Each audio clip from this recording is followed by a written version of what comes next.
To replace the bulb, first you need to remove this cover.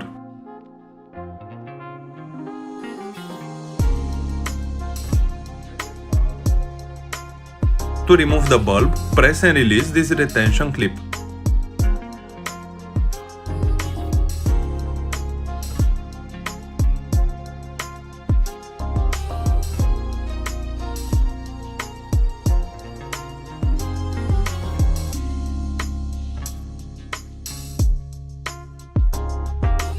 Disconnect the plug. The bulb type is H1.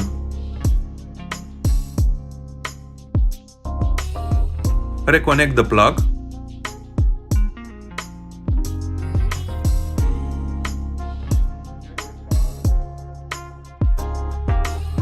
Place the bulb into position, then press and lock the retention clip.